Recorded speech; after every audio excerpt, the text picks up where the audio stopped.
It's cynical. We all know that while Russia is destroying, we are building. While they violate, we protect. The UN Charter, the UN General Assembly, the ICJ, the ICC, everywhere you look, Russia is in contempt. This is how diplomats talk about the Kremlin's policy at one of the latest meetings of the UN Security Council chaired by the Russian Foreign Minister. UN Secretary General Antonio Guterres was also spoke with a sharp critic.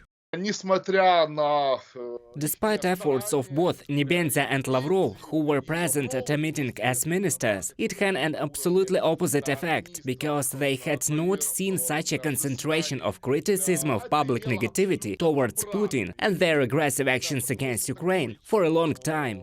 The very fact that Russia chaired the UN Security Council caused a flurry of criticism around the world. For the first time in the history of the United Nations, a permanent member of the Security Council presides when his country unleashed an aggressive and unjustified war against a sovereign UN member state. Moreover, the International Criminal Court issued an arrest warrant for the president of the aggressor country.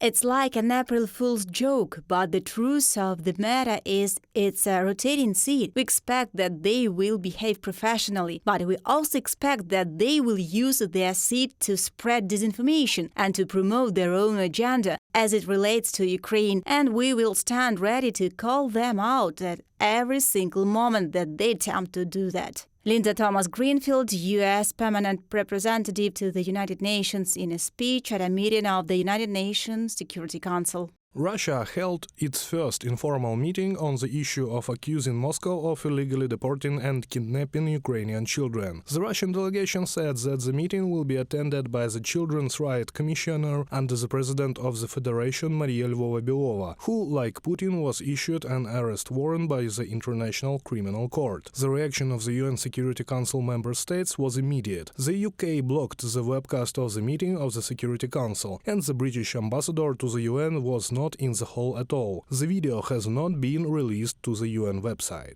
Maria Lvova-Belova is allegedly responsible for the war crimes of unlawful deportation and unlawful transfer of Ukrainian children. We blocked the meeting from being broadcast on UATV. She should not be afforded a UN platform to spread disinformation. If Maria Lvova-Belova wants to give an account of her actions, she can do so in The Hague, from the message of the UK delegation to the UN on Twitter.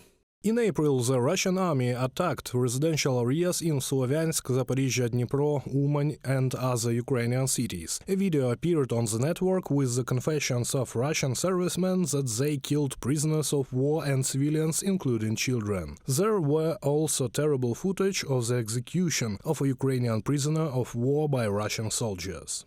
Our hypocritical convener today, Russia, invaded its neighbor, Ukraine, and struck at the heart of the UN Charter and all the values we hold dear.